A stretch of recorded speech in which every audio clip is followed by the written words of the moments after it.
Pass it to Corey Kiner. Charges straight up the middle and runs into the end zone, standing up, giving him 100 yards and giving the Bearcats a 16-7 lead. Newman has the ball, takes a pass toward the corner, does it again, passes to Bandego. Aziz outside the arc. Now Lukosius curls off a screen, shoots a three, makes it. He made it. 3 seconds to go. The Bearcats up by 1. San Francisco launches from center court. No good. Simas Lukosius. His 5th plate appearance tonight. He swings and hits it high and deep to left field. Goodbye, home run. Carrington Cross. A 3-run shot. And it's now 7-3 Cincinnati.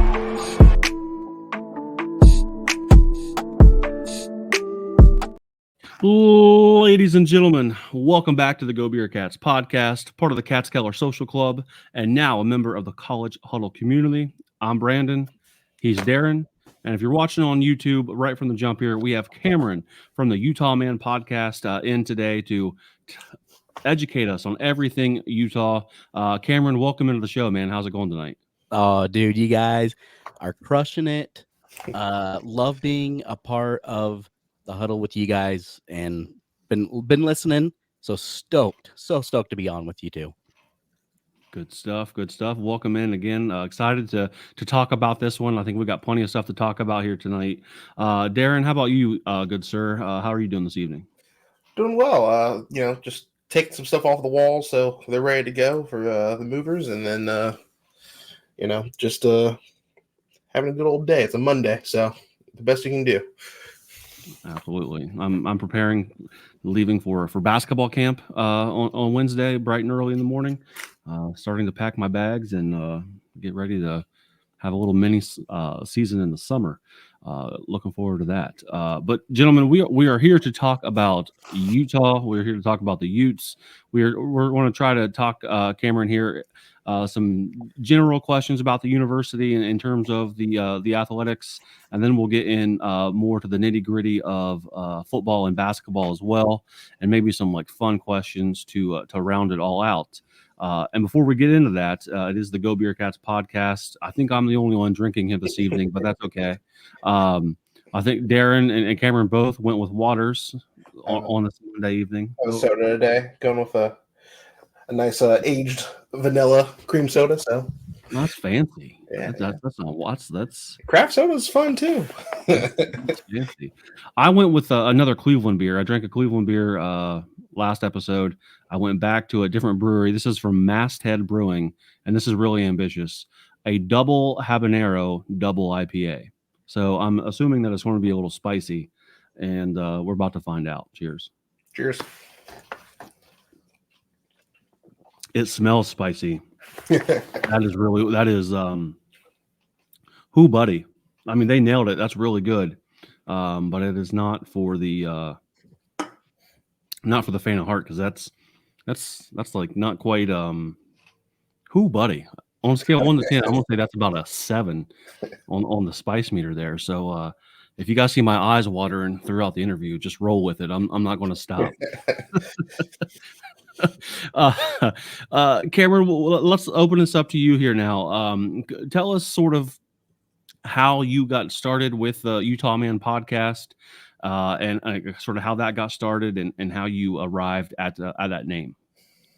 Yeah, for sure. So this goes back. It was 2014, start of the 2014 season.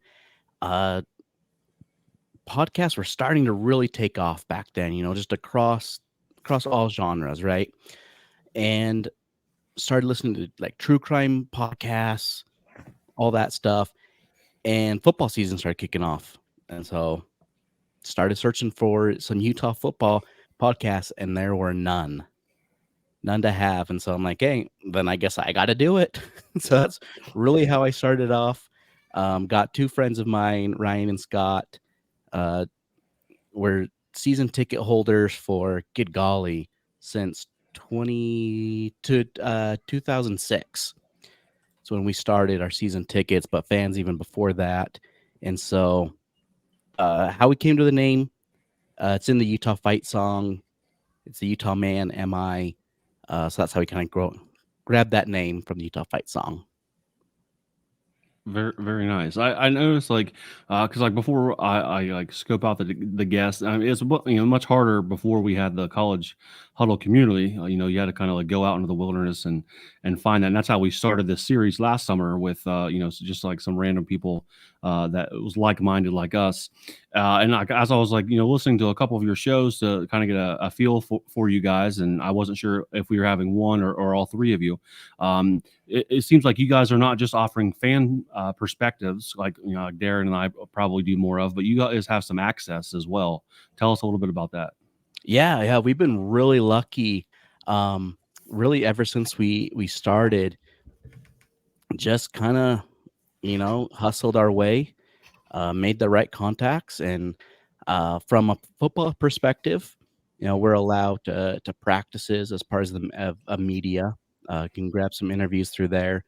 And then for basketball, the same, and being able to attend games with the media for that. So as a fan and as a lifelong fan, it's been really fun, really cool to kind of see the locker room, the coaches, the players, kind of in their element, like right up with them. It's kind of funny. Like my 8-year-old self inside me just can't believe it. I get to kind of see and do a lot of this stuff, and definitely owe it to our listeners, our fans out there that help support us. It's just, we've been going on 10 years now, and it's been a blast. It's so fun. Like you guys, catching your guys' show, there's nothing better than a group of buddies just hanging around, hanging out, talking sports, and really, I think for all of us on the College Huddle, it's something we're all passionate about, right? Like the Bearcats, the Utes, the Cougars, the Baylor Bears. It doesn't matter, what that passion is. We're all together hanging out, and really that's where the fun is, right? For sure. Yeah, absolutely. That's kind of how like Darren and I we've not been like friends that long, but we tailgate at the same group together, met that way, and then kind of like it was like the leader of that group was like, "Hey, Darren, he should come on the show," and then he just hasn't left since. So it's great. It's been awesome. So it's nice to have someone else to talk to here for sure. Like another person thinks a lot like you. Yeah, I mean, I came on to talk about the tailgate, then gave a prediction and had to come and follow up the prediction, and then was asked back after that after a second episode. So good, Darren. Don't ever leave, buddy. Don't ever leave. Yeah, I'm kind of stuck here now. I'm traded. You mentioned that obviously there were no podcasts to start out, so you had to go and kind of do it yourself. Being on the ground floor like that, and seeing this grow. What kind of like online presence is developed, or do you guys even have at this point as a fan base, not just for Utah, man, but as a fan base? Oh, yeah, I mean, Utah fans are very passionate when it comes to Twitter. Oh my heavens! It seems like every day there's another Twitter fight with another fan base, and especially, I'm sure you guys have seen it. If not, there's been a lot of talk with Utah being the villain coming into the Big 12. We'll get into that for sure. We got some questions. Yeah, so definitely, Utah fans, they're passionate, and I really think that's where we started with our podcast is we just wanted a fan perspective out there. We didn't want the radio hosts, in the Salt Lake market. They might not agree. They tend to lean a little blue, a little BYU. And so that's really where we wanted to have a voice for Utah. And I think that's kind of why, we've been able to go as long as we have and continue to kind of build what we're doing. But definitely Utah fans, social media wise, they are passionate. Some of them are maybe a little crazy, but there are. We got to claim them, right? Every fan base has got them. We kind of have our loonies out there, but we got to claim them. But no, definitely passionate fan base, especially on social media. Definitely.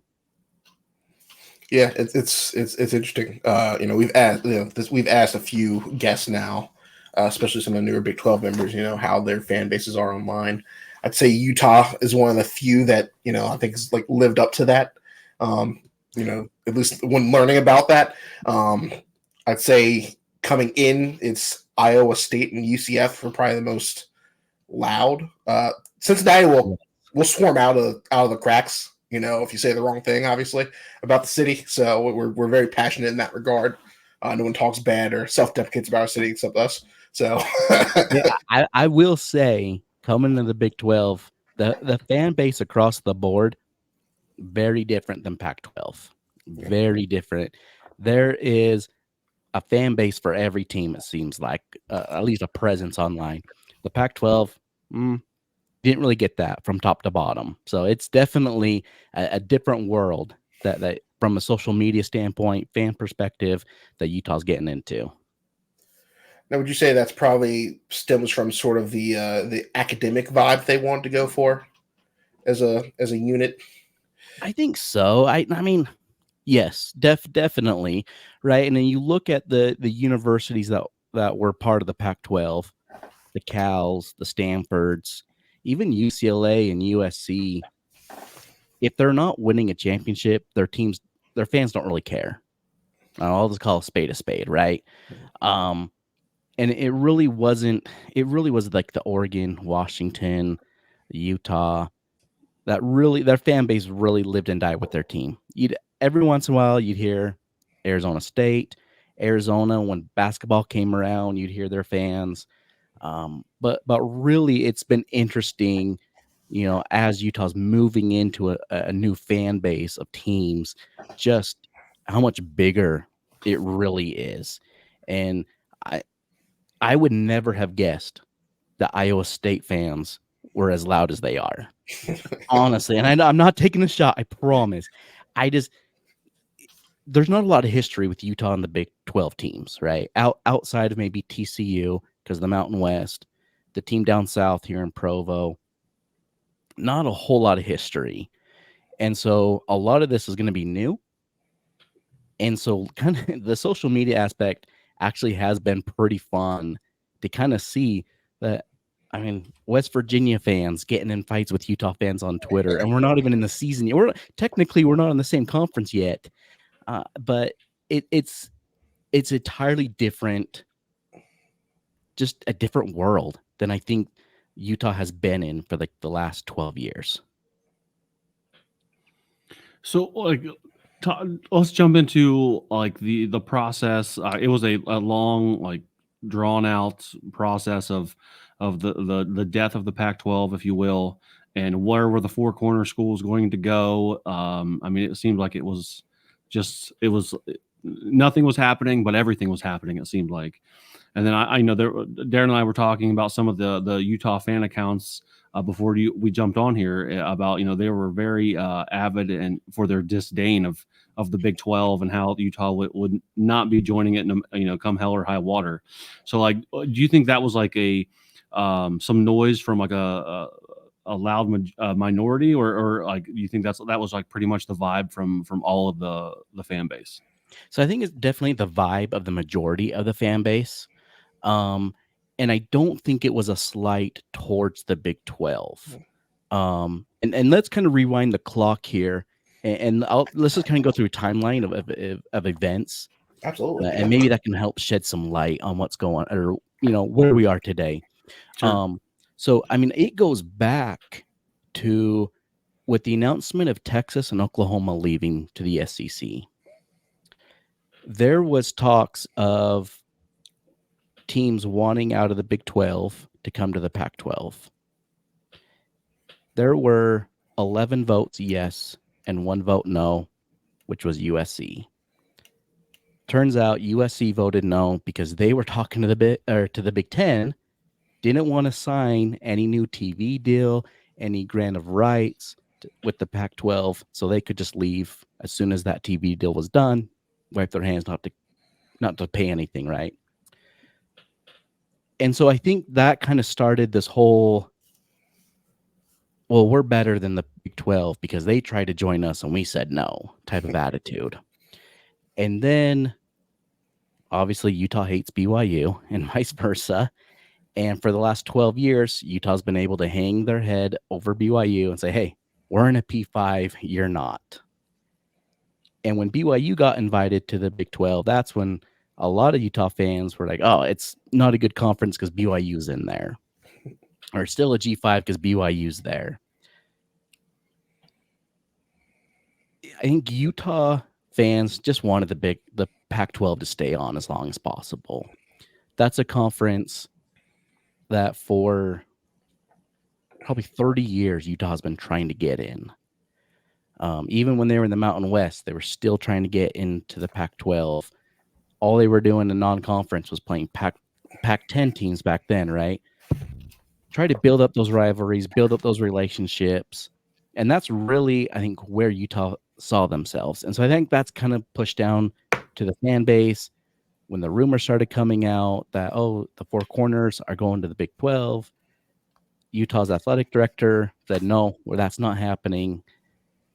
Utah, Pac-12 falls apart. Utah needs a home. They find one. And then I also think it just leads to, right, the whole talk of the two super leagues that eventually it's going to go to, Big Ten and the SEC. And so that's why I think Utah fans are kind of like, we really want the Big Ten. We don't want the Big 12, yada, yada, yada. I honestly think as soon as the season starts, as soon as there's games and rivalries that are built, I think attitudes will change. I think right now, Utah doesn't have any sort of relationship with the other schools outside, like I mentioned, BYU and TCU for a little bit in the Mountain West. Like Utah and Cincinnati, I don't even know if we've ever played in football, to be honest with you, or basketball. West Virginia, Central Florida, all these Houston, Baylor, Texas Tech, there's just not that natural rivalry there yet. I think over time it will happen. And I think maybe that will kind of shift a lot of minds of Utah fans. But, as I said, Utah fans are proud. They don't want to admit that the conference failed in the Pac-12 and they didn't get invited to the Super Leagues right now. Honestly, I think that's kind of where a lot of that anger is coming from. Yeah, we speak the Super Leagues. We even had an episode sort of talking about the potential future of because they were someone was trying to get ahead of it and do like an 80 team conference. Do promotion relegation as they do in soccer, but for college football. So we talked a little about that. And one of the ideas is maybe those Super Leagues kind of get top heavy and crash down themselves. Who really knows at this point? Obviously, you follow the money. The money kind of controls everything. But Big 12's not out of the running yet. We're especially where football seems to kind of be king. There's the expansion in the college football playoff. So the opportunities are still there. So if we stay competitive as a conference, you hold on a little bit longer. But I totally understand that sentiment of, do we miss our lifeline? Whether it's 5 years down the road, 10 years down the road, whenever. As for the connection, I think that's just regionality of what college football used to be. That's kind of just locks you out of that. But there's one connection. That is UC football alum Urban Meyer coaching for one season. So there's that. But focusing back up here. So what does the Holy War rivalry really bring to the Big 12 and college football? Now that we're going to, get to see that, within the conference. Yeah. I don't think it gets as much attention as a lot of the other big rivalries, right? I mean, obviously Texas, Oklahoma is huge, right? I'm not trying to compare it to that. But with this Holy War, Utah, BYU, it's neighbor against neighbor. There, a lot of rivalries, it's defined of your location, right? And I mean, even you look at the Civil War in Oregon, from the Pac-12, Oregon State, didn't really have that big of a fan base in the state. You know, it was really just around Corvallis, a little splinter groups here and there, but mostly it was Oregon Duck territory for generally the whole state. With this holy war, it honestly it bleeds everywhere in the state. You go down my street here and you know which one's a Utah fan, which one's a BYU fan. You go to church, it's talked to there. That's a BYU family, that's a Utah family. You're at work when you start a meeting and you do like an icebreaker. It's, are you Utah or are you BYU? It really is ingrained, honestly, in this whole state. And it's interesting because it seems like a lot of the media, a lot of legislatures tend to lean towards BYU. And so a lot of things, they do a lot of things to hurt Utah. I think a lot of people will say when Utah canceled a basketball game between Utah and BYU, the legislature kicked off an audit on Utah out of nowhere and tried to find whatever they could financially, hold the university accountable for missing a key to the locker room. I think it was like a big scandal that, you know, tax dollars were at. And and so that's why I say, like, it's really localized. I don't think it's as, you know, it's not big and flashy like Texas, Oklahoma, what's been in the Big 12. But it definitely is. It really is brother against brother, family against family. Like I said, you walk down my street and you know who's a BYU fan, who's a Utah fan, and it bleeds work, church, neighborhood. It's everything here. It honestly is. That's good stuff. Love a good rivalry. You know, adding that, I think, is a big win for the conference. You know, being able to showcase that now, it just not being, you know, like Pac-12, Big 12, but actually like being in the same conference. I think that even adds a little bit more, you know, gravitas to it too, just because it's you know, bragging rights for the conference that you guys are both in, and you know that we're all a part of now. So I'm going to be definitely tuned into that game. You know, I Farmageddon is a fun rivalry game as well. Kansas State, Iowa State. I mean, has a like maybe the best rivalry name in college football. Farmageddon. I like it. It's hard to beat that. But yeah, I think those two rivalries will be awesome to be able to see in the conference this year. I'm definitely excited for that. Yeah, well, and I think you bring up this, now it means something, right? Where for the last 12 years when they played, it really hasn't. It just meant bragging rights. But then it went away after a week. You know, we're on to the next opponent.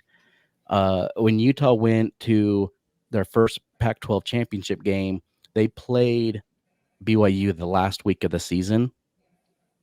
And I mean, the Utah fans just didn't care, to be honest with you. I mean, we wanted to win for bragging rights, but we're like, we have the Pac-12 championship game the next week. Like, there was even talk about, because Utah had a lot of injuries, there was talk about just rest kids. If we lose, we lose. It doesn't matter. We're still going to the Pac-12 championship game. And that's going to completely flip now, right? I mean, like you said, I mean, there's conference standings, conference championships, all that now comes back into play, what these two teams had back in the Mountain West and the WAC. Good stuff. It'll be great. I think what are we doing, like 12 Saturdays away from college football again or something like that? I saw the countdown on Twitter, but I can't remember what it was. I'm pretty sure it's 12 Saturdays. Which will feel like forever. Yeah. It feels like an eternity. And before we know it, the season's over. Cam, tell us, like, okay, we know we're well established on the Utah BYU rivalry. I think we know what we're getting there. And you've kind of talked about how you don't have a ton of history with some other schools in the conference. But do you have like maybe just from like interacting with other fan bases online so far? Do you have like another Big 12 team that you are anxious to play or think that could be like a budding rivalry down the road? Oh, Iowa State for sure. There's been a lot of talk, and Central Florida. I don't know. I honestly don't know what started it, but it seems like those two fan bases and Utah just have not gotten along. And I honestly feel that's where this whole Utah's the villain of the Big 12 has started. And Utah fans aren't shying away from it either. I think right now they're kind of like, if we're the villains, we'll be the villains type of attitude. But I think that will be interesting. Utah has played Iowa State in the past. I do remember when Utah was in the Mountain West going there and getting a win. And I mean, that was a big deal, right? Anytime a G5 got a win over a P5 team, it was huge, right? So that, I mean, still like a game I remember from my youth in there. With Central Florida, and that's the weird thing, is Utah and Central Florida I don't think have ever played, but for some reason these fan bases just hate each other already, which is going to make the season so much fun.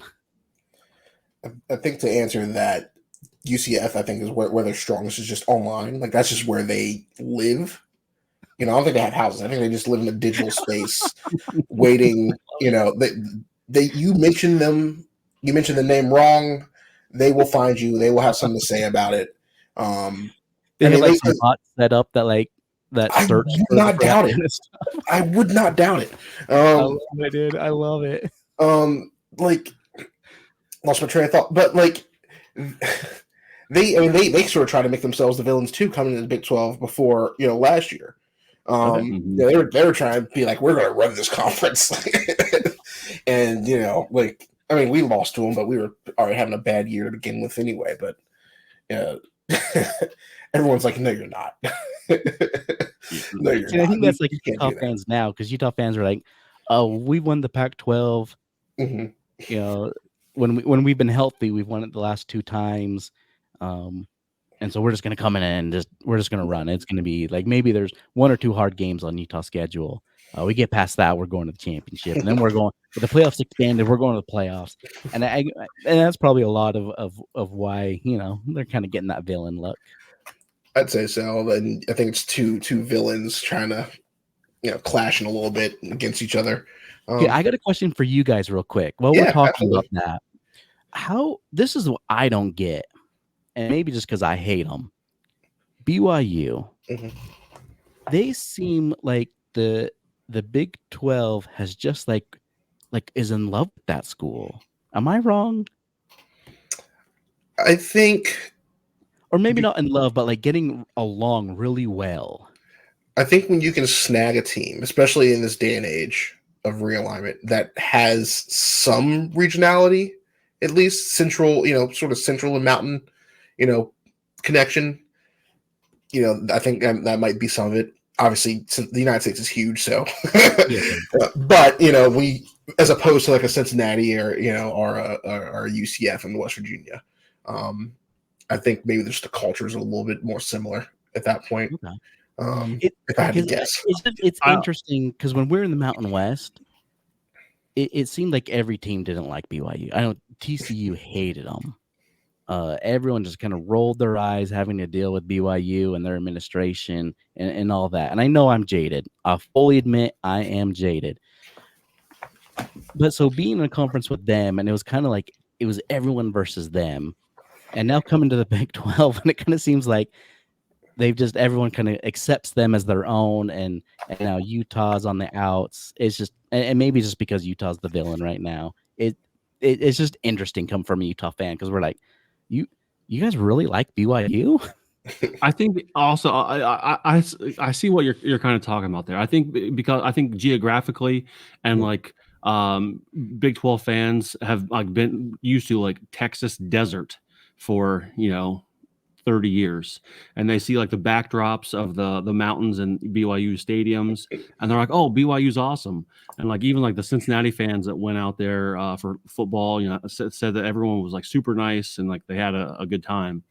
But like when we played them, we had like a home and home when the Tuberville years. But I remember our fan base hated them then. Oh yeah, like we were ruthlessly harassing them online or talking about them in groups, talking about like what they like their trash talking and how terrible it was. Like I remember like that, like because I'm like the guy. I think this might have been was this a basketball game or something like a hot mic caught the guy like literally saying like F you like verbatim, like he said the letter F. Like, yeah, he was like, "Shut the F up." Yeah, it was basketball. He's like, "Shut the F up." yeah. And I think there were some other instances of that. Some of our own players even like tweeting like Max some Morrison. crazy stuff. Who was it?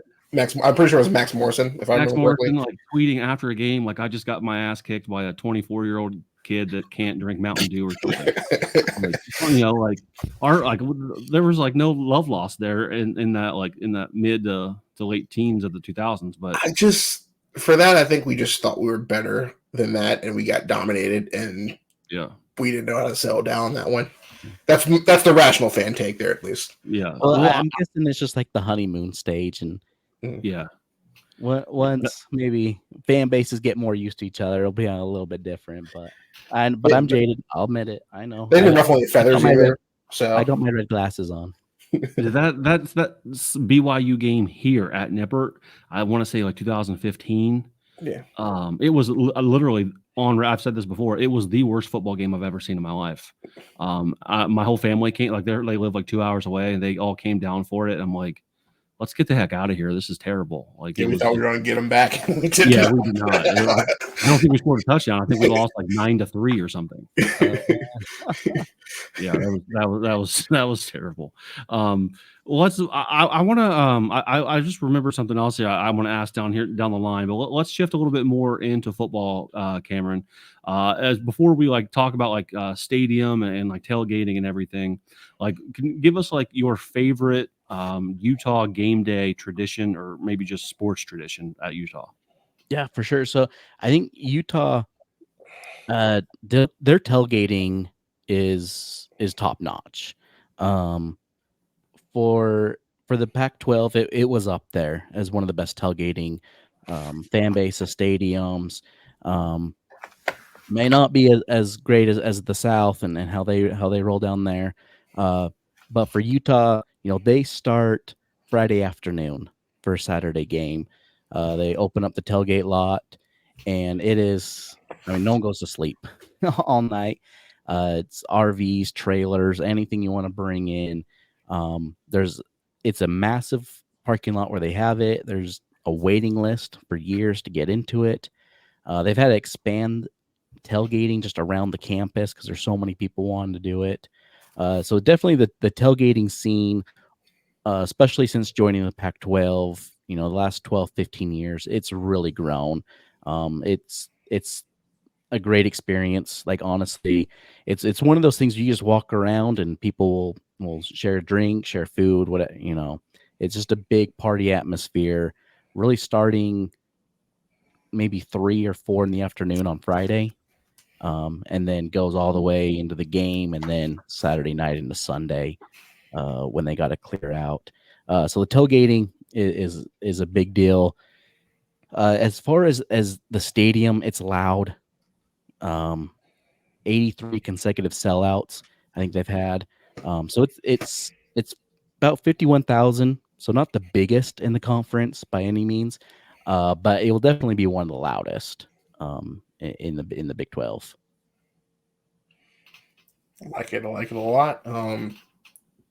So would you say that that tailgating is probably one of your favorite traditions just for Utah sports, or is there something else? Yeah, I think so. After the 2020 season, they had a freshman who Ty Jordan was shot and killed in Texas at home. And then the following season, his best friend, Aaron Lowe, actually died from gunfire as well. And so in between the third and fourth quarter, during that break, they do a little video montage. And instead of doing like a moment of silence, they do a moment of loudness. And it really stemmed because when Ty Jordan played, it was during the pandemic. So stadiums, no fans. And so it kind of came about that he never got to hear the fans cheer when he played. And he was phenomenal. He started his freshman year, just a great talent. And so really that right before the fourth quarter, they kind of do a video montage dedicated to those players, and then they have expanded it to all of Utah family that has passed away, whether it be player, fan, coach. Just do a little video montage, and then the stadium chants, family on three. So I think tailgating's awesome. The band, all that, the entrance is great. But honestly, I mean, as a lifelong fan, that fourth quarter, beginning of the fourth quarter, it gets you teary eyed every once in a while. But You already got me a little bit, so. That's pretty cool. That's unique. I've not heard of a stadium doing that before. So that's definitely a unique twist on things there for sure. Yeah, and they said they're going to keep it around for forever, hopefully. That was the big question after the first year. They're going to continue it, and they have, and they've said they're going to do it. But yeah, it's the moment of loudness. It's great. Beautiful. I love it. So I imagine is Rice Essel Stadium a dry campus, or do they sell alcohol on the premises for the game? No, it's dry. It's dry. Now I've also heard the follow-up that I've heard the craft soda game is huge over there. You would not believe the soda wars that happen in this state. There honestly is a new lawsuit every week from one soda company suing another one because they infringed on a name. Like if it's a Dr. Pepper with coconut, how do you sue over that? But yes, when you come to Utah, honestly, there's either a church or a soda shop on every corner. Is there a premier beverage sold in the stadium? Anyone gotten the rights to that? To be the premier soda of the Utes, or so their contract is with Pepsi. Okay. So I mean, they have Dr. Pepper. That's my choice. So I'm good with it. So, but no, in the tailgating lot, completely different. It's flowing. There's no shortage of supply going through the tailgate lot. Everyone brings their favorite.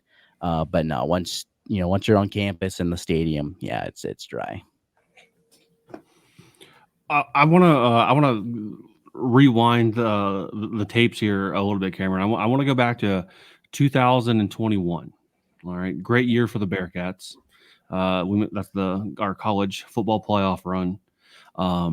Some who dive deeper into conspiracy theories believe that Luke Fickell sent Tavion Thomas to Utah simply to destroy Oregon. There's empirical evidence that supports that theory. What say you? Oh, Tavion. He's an interesting fellow. Definitely, his start at Utah was not the same as his end at Utah. I don't know what he was like with the Bearcats. His first year with Utah was phenomenal. Just a great talent. Then there was speculation about not going to class, skipping practices, starting fights in the locker room. And I think it showed on the field. He much heavier towards the end of his playing career with Utah, put on a lot of extra weight than his first year here. But that first year he was here, he was phenomenal. If that's the conspiracy that he was sent over to Utah to help beat the Ducks, I'll take it, because he was that first year here, he was phenomenal. He really was special talent. Yeah, I mean the 160 over UCLA or the 177 yards over Stanford, that's nice. It looks really good actually. The 142 over Colorado, but the 100 and then the 63 the second time against Oregon really was the nail in the coffins. And we certainly appreciate that as Bearcats fans, because we in a deeper conspiracy that I certainly subscribe to, the committee would have done everything that they possibly could have to keep us out. So if Oregon would have won that game, either one of them, I'm sure that they would have leapfrogged us into the top 4. So certainly appreciate the help there. We had a fun time, even though it didn't turn out the way we wanted it to. Hey, few teams, when it was four teams have tasted that, so it doesn't matter how it ended. You got to taste it. Yeah. Fast forwarding a little bit, but rewinding. Last year, 8-5 record, 5-4 in conference, with a Vegas Bowl loss to Northwestern. Do the fans consider that a down year for the program, or what was the consensus about that year? Yeah, no, it honestly was just a throwaway season. They went into Colorado with their 5th string quarterback, with their 3rd string running back in that game. They didn't have their 2 starting tight ends. It was this past season, there was just something weird with that Utah program. No one could stay healthy. There was a lot of statistics that for starting players, they had the most games missed in the whole college football. So really, I think Utah fans just kind of took it as a throwaway. The only thing that, the benefit, the silver lining of it is we got to see a lot of the younger guys that we probably would have never seen, get them reps. And as bad as it was, especially offensively, guys, there were games, especially that Colorado game. I think we attempted 1 throw the whole game. Their offense was just non-existent with all the injuries.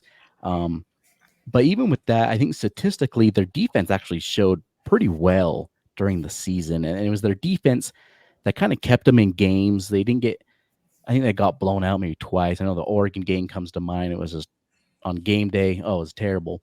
But for the most part, their defense, which still had a lot of young guys playing, statistically did pretty well.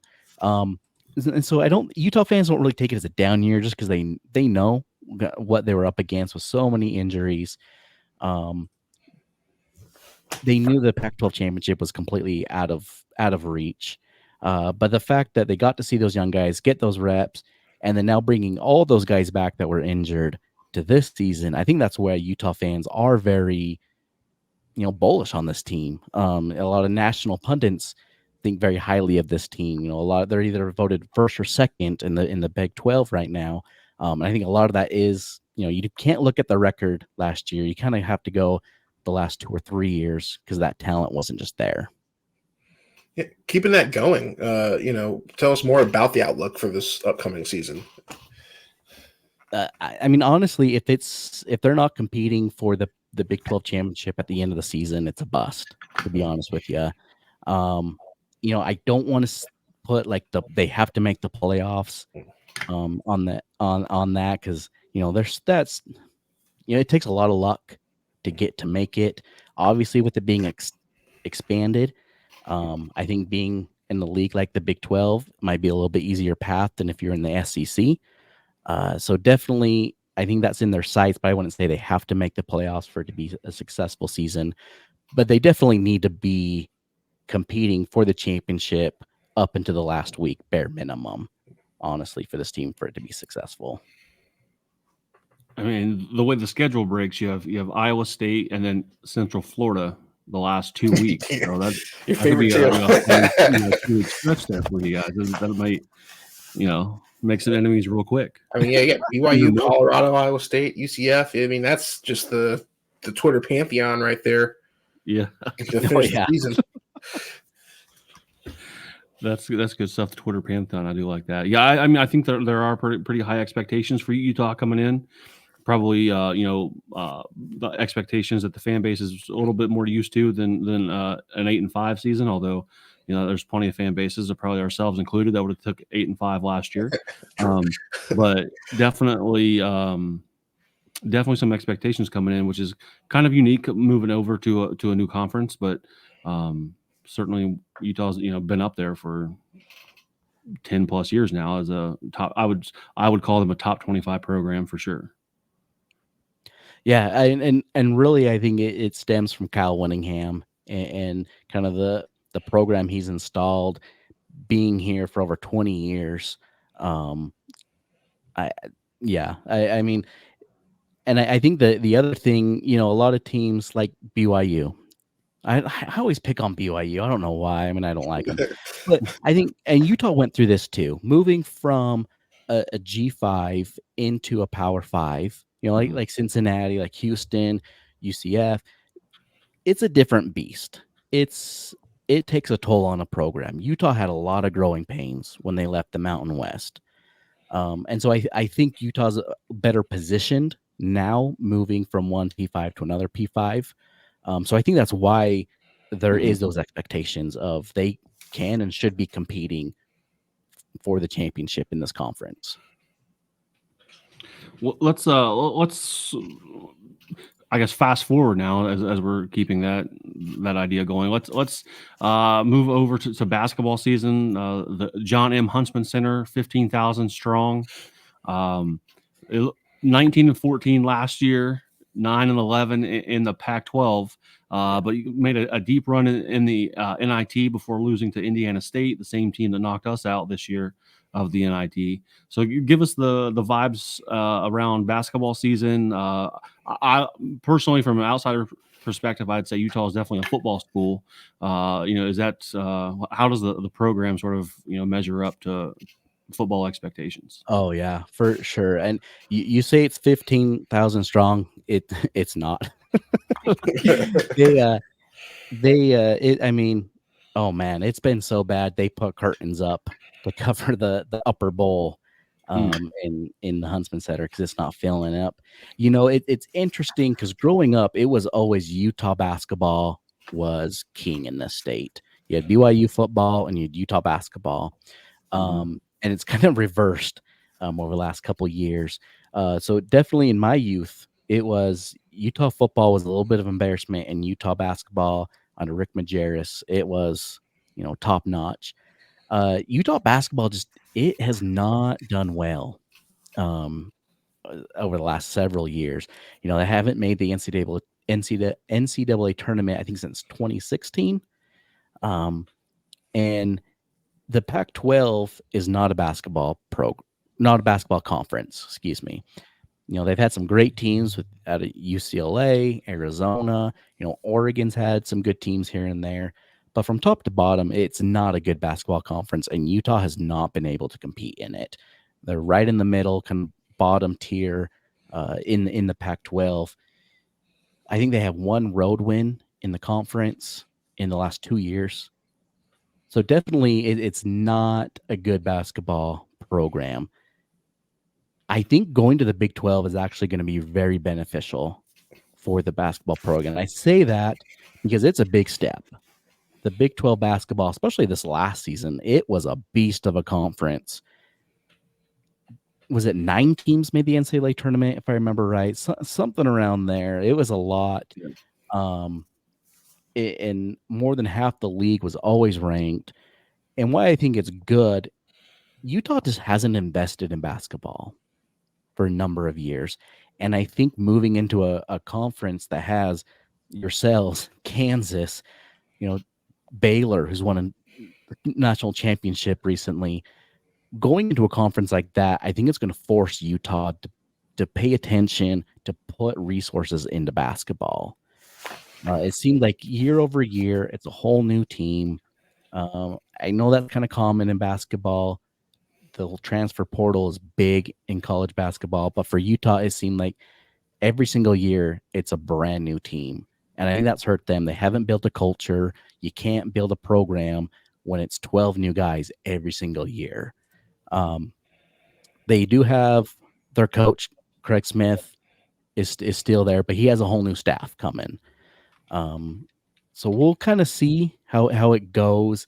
But honestly, it's kind of depressing from where Utah basketball was in the 90s to where it is now. I mean, it's night and day difference, and hopefully the moving to the Big 12, will force Utah to kind of reinvest in that. Yeah, you kind of beat me to it.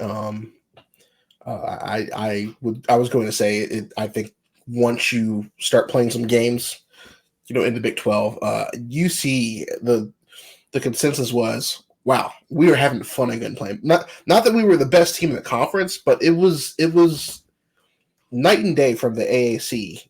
Where we were in the Big East before that, playing meaningful basketball games and just having fun watching the games, even when we're losing. Just seeing good basketball. So I really do think that's going to go a long way. Especially, having basketball history, like you mentioned in the 90s. I think that's going to do wonders, not just for obviously, the administration to want to do better, but the fans, they're going to want to stack up. Either that or get tired of getting beat up on, one of the two,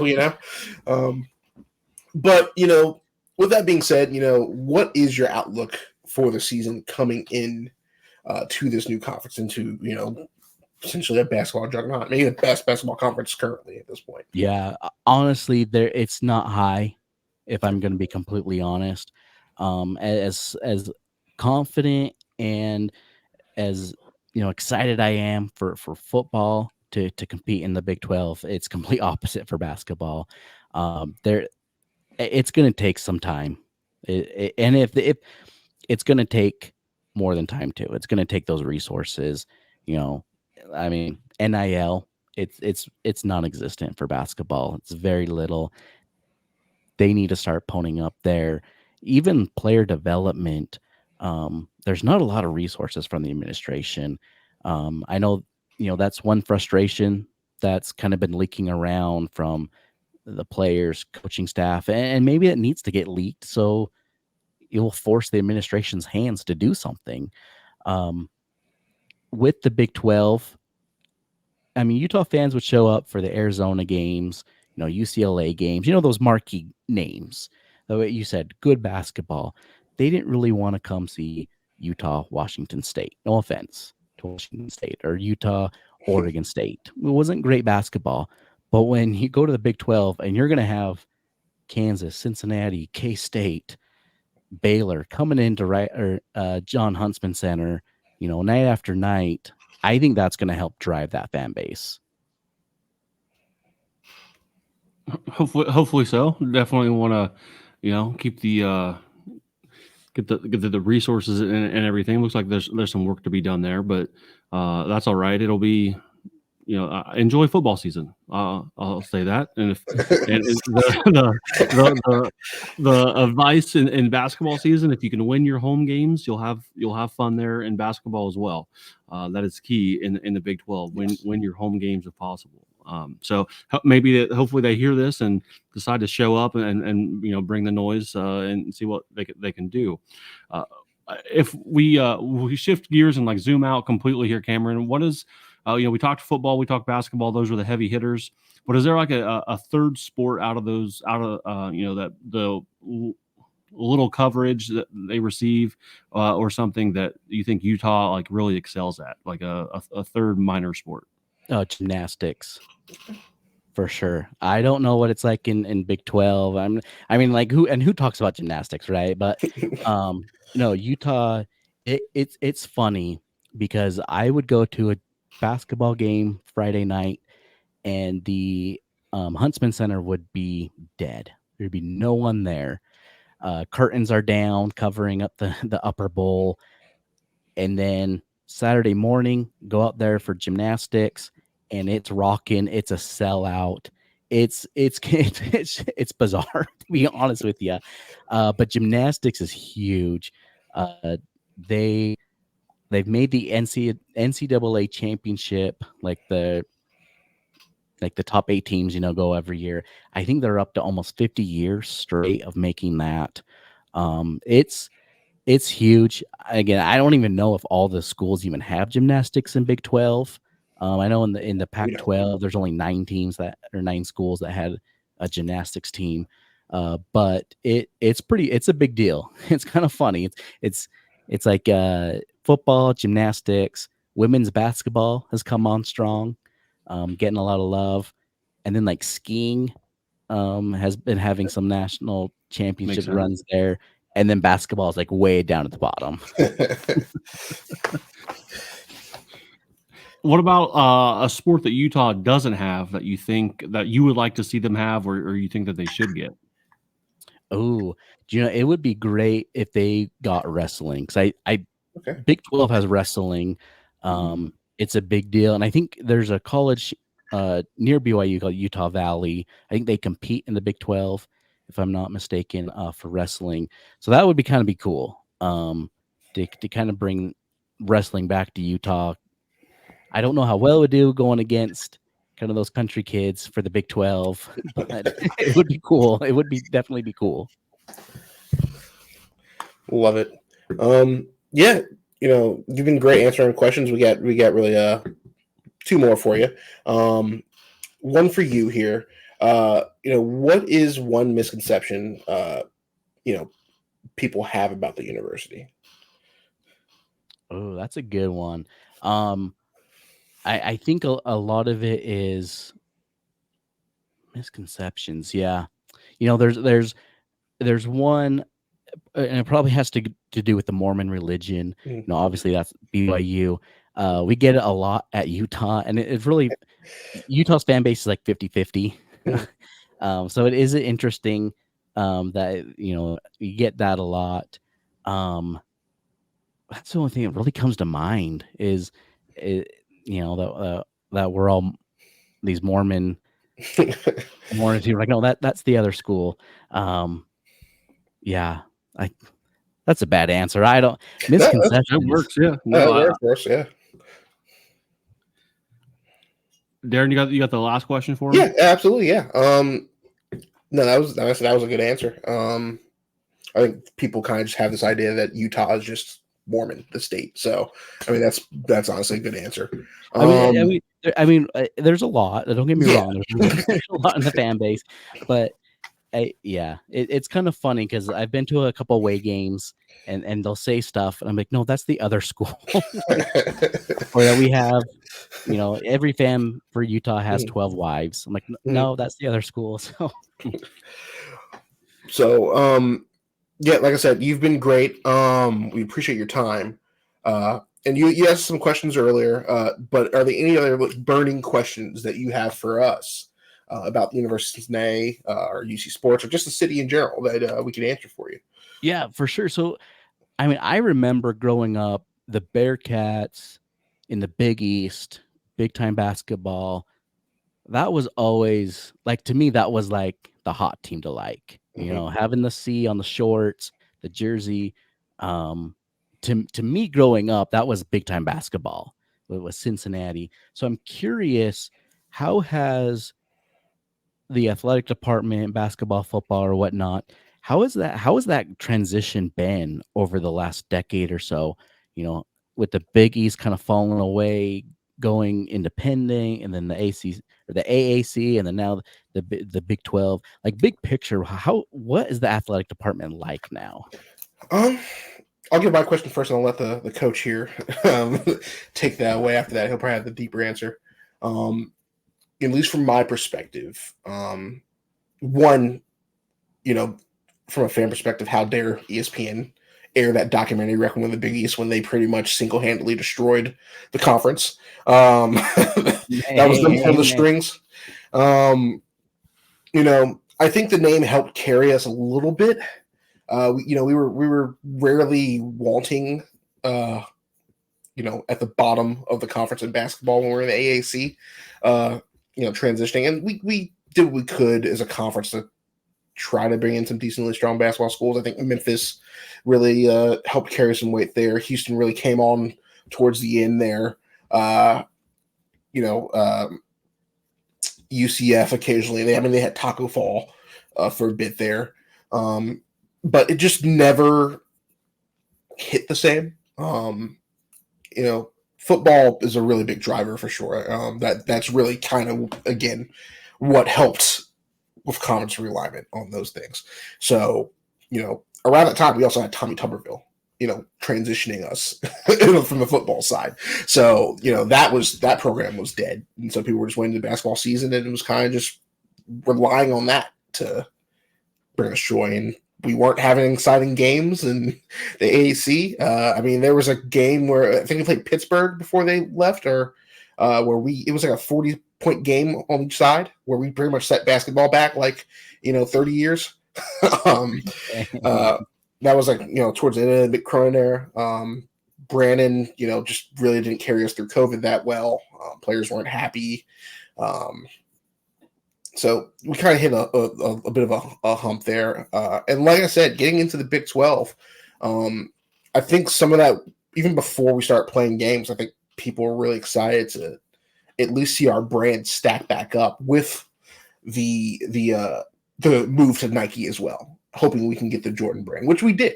And then once we started playing games, it was good to. I mean, West, his teams are coming together now.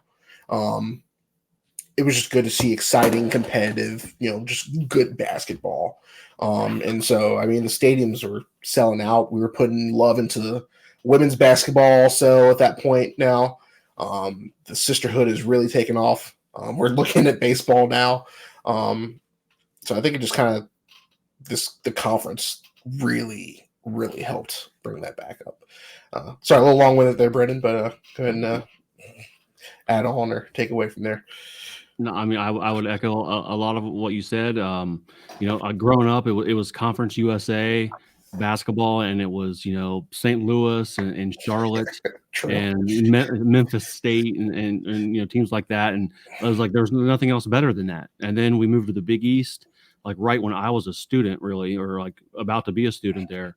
And those games with number 3 Syracuse coming into Fifth Third Arena, it was absolutely just surreal to be able to be in the stadium or the arena as a fan.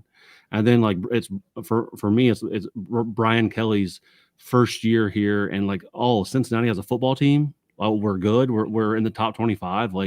I'm sweeping out on concrete for student tickets my freshman year for football, and I'd probably watched 2 Cincinnati football games ever growing up, because I'm closer to Columbus than Cincinnati, and it was all Ohio State in my family growing up.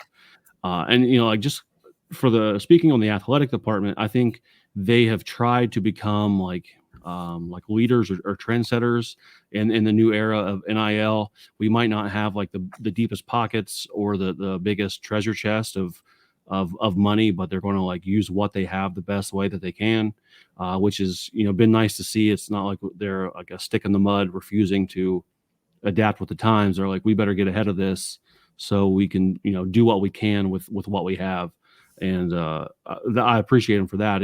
I can't say I've agreed with them on every decision, but I think in that regard, for the getting on the jumping out ahead of things, they've been really good at in the past 5 years or 10 years or so. And you can look at the multi-million-dollar practice facility that they're building in Clifton right now is even more evidence of that. So no overall complaints. Certainly, I guess I talk like I've been a fan for a long time or something. And so where do you guys see Cincinnati now? Is it a football school? Is it still basketball? Is it kind of a mix? I think there's a lot of, for a while there, it seemed like it was all football and it was going to be, flipped to a football school. I think maybe in the recent years, the football or the basketball faction of the fan base, or the people that's been around, and think of Cincinnati, are trying to push back on that now that the basketball team seems to have it together, and we don't have just an absentee coach who walks off the floor before the final buzzer goes off and stuff like that. But I think it's kind of, that might be if there's something that divides the fan base a little bit, not heatedly, but something that two people could debate about, I think it would be, are we football, basketball, or trying our best hand at a mix of both? I'd say I won't say I necessarily disagree with that. I think I'd take it in a different direction. I think it's definitely a mix of, obviously we just have historical roots in basketball at this point that just run that deep that you're not going to get rid of that. Even in our darkest years, we clung to that. But with the success, with of Luke Fickell and the run he had, that really elevated that. that football side of it again, because the program was pretty much dead with Tommy Tuberville. Not that we were going to, they were going to shut the program down or anything like that, but just the excitement was not there.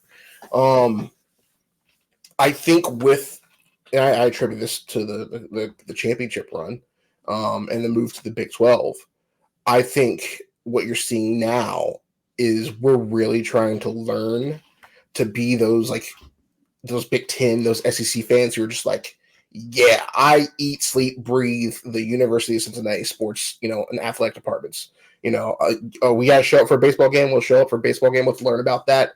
That was our big venture this year, was, really trying to, observe the baseball team.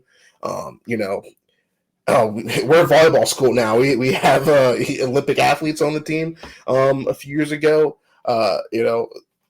Really try to puff on our chest and say we're proud of where we went to school and support the student athletes.